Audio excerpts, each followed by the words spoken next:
सभी संतों गुरुओं महापुरुषों को मेरा कोटि कोटि नमन। और यहाँ पे उपस्थित हमारे बड़े भाई मुकेश जी को मेरा तहे दिल से जय भीम। और हमारे बड़े भाई दिनेश जाटव को मेरा तहे दिल से जय भीम।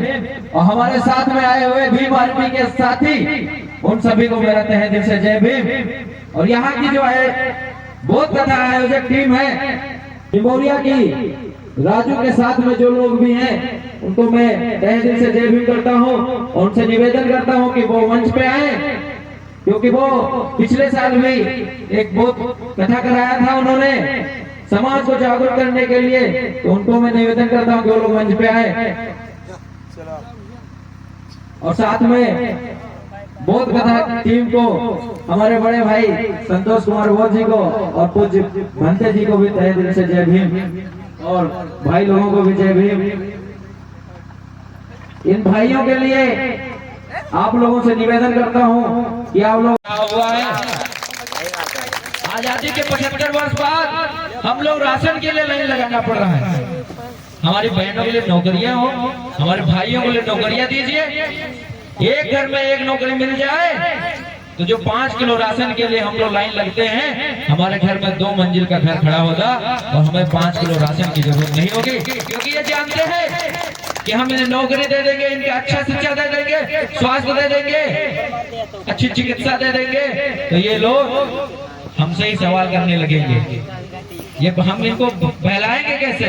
धर्म के नाम से इनसे वोट कैसे लेंगे? 500 रुपए में खरीदेंगे कैसे? दारू मुर्गे में खरीदेंगे कैसे? क्योंकि ये लोग इनके घरों में इनके बच्चे पढ़े लिखे होंगे कि तुम लोग अशिक्षित रहो, तुम्हारे घर में कोई नौकरी ना रहे और हमारे खेतों में मजदूरी करते रहो, जब हमें जरूरत हो तो तुमसे हम वोट 500 रुपए में खरीदें। बाबा साहब अम्बेडकर ने 4 बच्चे कुर्बान कर दिए। बाबा साहब का एक बच्चा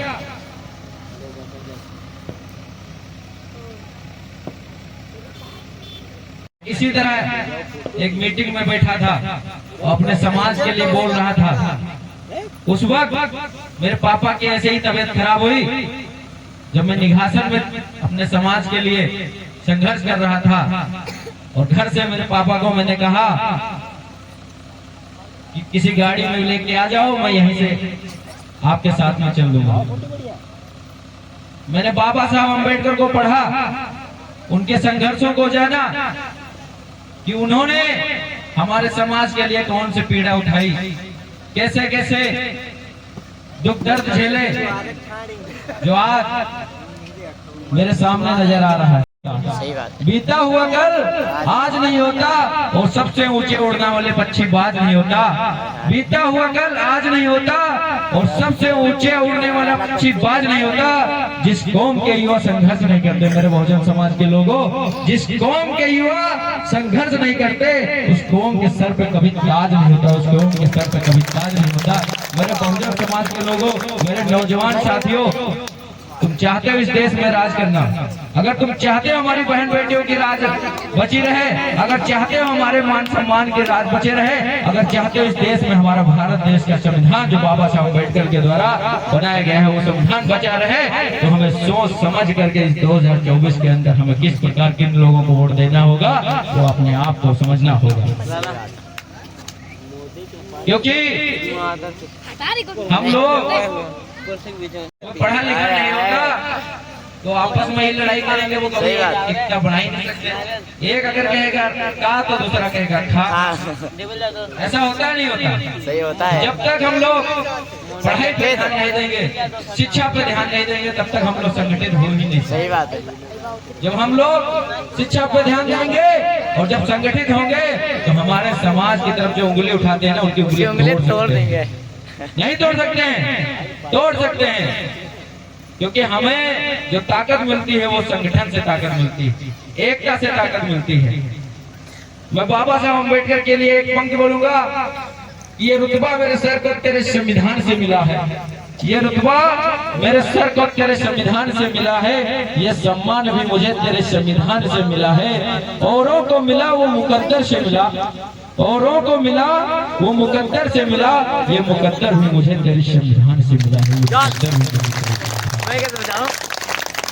आज जो भी कुछ है मेरे पास, तो बाबा साहब, अगर बाबा साहब अम्बेडकर ना पैदा हुए होते तो जैसे आज से 200 वर्ष पहले हमारे समाज के लोग जिंदा रहते थे ना, जिंदगी जीते थे, उनके गले में हांडी और पीछे झाड़ू बंधी हुआ करती थी। वो दिन ज्यादा दूर नहीं रह गए, वो दिन आने वाले हैं 2024 के बाद वही दिन तुमको देखने को मिलेंगे।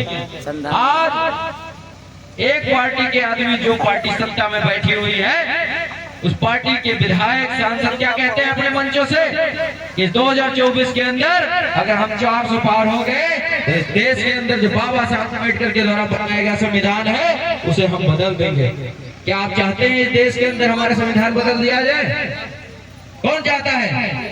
इस देश के अंदर जब संविधान बदल दिया जाएगा तो जैसे 200 वर्ष पहले हम लोग जिंदगी जीते थे, हमारे गले में हांडी और पीछे झाड़ू लगी बन जाएगी। अगर संविधान बदल जाए और तुम्हारे गले में हांडी और पीछे झाड़ू बांध दिया जाए तो क्या तुम लोग जीवित रहोगे? रह सकोगे ऐसे? अगर ऐसे दिन आएंगे जब संविधान बदला जाएगा और ऐसे दिन आ जाएंगे, मार दूंगा या मैं मर जाऊंगा या मार दूंगा। संविधान के लिए मैं गर्दन काट भी सकता हूँ, गर्दन कटवा भी सकता हूँ। यहाँ पे जो लोग बैठे हैं, इतने लोग चाहते हैं कि अगर संविधान के लिए हमें पूरे देश में कोहराम मचाना पड़े तो क्या हम मचाएंगे? अगर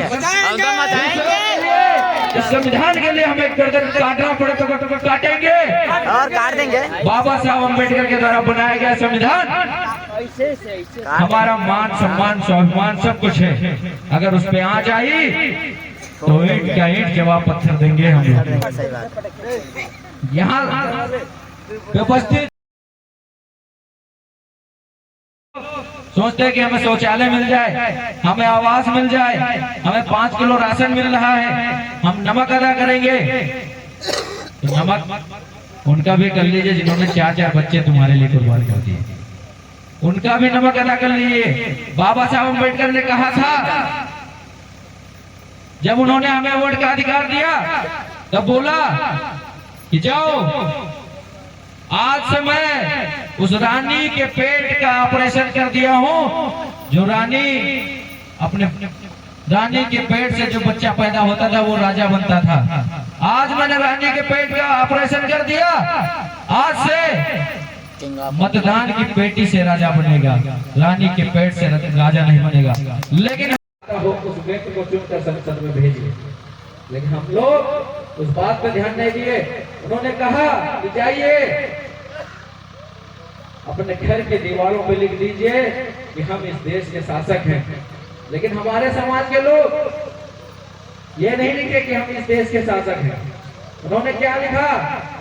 शुभ लाभ, जय माता दी, श्री गणेशाय नमः।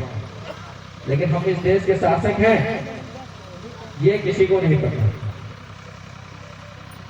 हम लोग इस देश के अंदर 85%, इस देश के अंदर 85%, अगर 85% एक हो जाए तो पूरे भारत में हमारी सरकार होगी। तो जब हमारी सरकार होगी तो हमारे साथ जो शोषण हो रहे हैं वो भी बंद हो जाएंगे। हम इन बातों पे ध्यान नहीं देते हैं। और कुछ लोग कहते हैं कि तुम अपने समाज की बहुत आवाज उठाते हो और भीम आर्मी वालों को मैं इसे मरवा दूंगा, उन पे मुकदमा लगवा दूंगा, हमें डराने की, हमें धमकाने की बात करते हैं। तो मैं उनको एक पंक्ति के माध्यम से बताना चाहता हूँ कि मत समझना डराने से डर जाएंगे, तो मत समझना तुम्हारे डराने से डर जाएंगे, तो अब की सारी हदों से गुजर जाएंगे। तो मौत के नाम का खौफ देता है क्यों, मौत जिस रोज आएगी मर जाएंगे, मौत जिस रोज आएगी मर जाएंगे। लेकिन तुम्हारे डराने से धमकाने से डरने वाले नहीं, हम बाबा साहब अम्बेडकर की औलादे हैं। अगर सामने आमना सामना हुआ तो तुम्हें दिखा देंगे, हम उनकी औलादे हैं। हमारा इतिहास तलवारों की नोक से भी लिखा गया और पेन की नोक से भी लिखा गया है। उनको हम ये बताना भी चाहते हैं। और मैं उन लोगों से कहना चाहता हूँ जो लोग हमारे समाज के साथ शोषण कर रहे, अत्याचार कर रहे हैं, वो चाहे किसी भी धर्म से हो, चाहे वो किसी भी पार्टी से हो, मैं उनको बताना चाहता हूँ इस पंक्ति के माध्यम से कि ये चांद ये सितारे हमारे साथ में रहेंगे।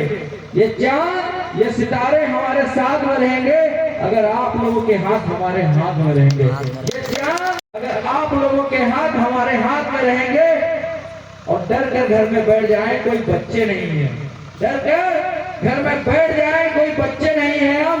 और ये जितने भी शोषण करने वाले लोग हैं, चाहे आरएसएस के लोग, चाहे बीजेपी के लोग हो, चाहे वो किसी भी धर्म के लोग हो, जब हमारी सरकार होगी तो हम औलाद बनेंगे। कहाँ रहेंगे? ये समय जो हम आज इस मंच के माध्यम से कह रहे हैं, वो समय तुम लोगों को लाना होगा। हमारे कहने से कुछ नहीं होगा। ये अंगूठा जो है ना, जो हम लोग उंगली दबाने जाते हैं, उसी से हमारी ताकत है। ये ताकत आप लोगों की है जो आज इस मंच के माध्यम से मैं बोल रहा हूँ। हमें उसका प्रयोग जब अच्छी तरीके से करेंगे, जो आज मैं इस मंच के माध्यम से कह रहा हूँ, वो करके भी दिखाएंगे। तो दिखाएंगे कैसे? तो तुम लोग का साथ मेरे साथ रहेगा। मैंने क्या कहा कि आप लोगों का हाथ हमारे हाथ में रहेगा। जब तक आप लोगों का हाथ हमारे हाथ में नहीं रहेगा, हम करने वाले खून भी आए, मुझे जाना भी होगा जल्दी। कि लबों पे सजाकर हम अपने संविधान निकले हैं, लबों पे सजाकर हम अपने संविधान निकले हैं और वतन पे मर मिटने के लिए अरमान निकले हैं। जमाना जमाना अगर तुला है जान लेने की हमारी तो, जमाना अगर तुला है जान लेने की हमारी तो, हथेली पे सजाकर हम भी अपनी जान निकले हैं। हथेली पे सजाकर हम भी अपनी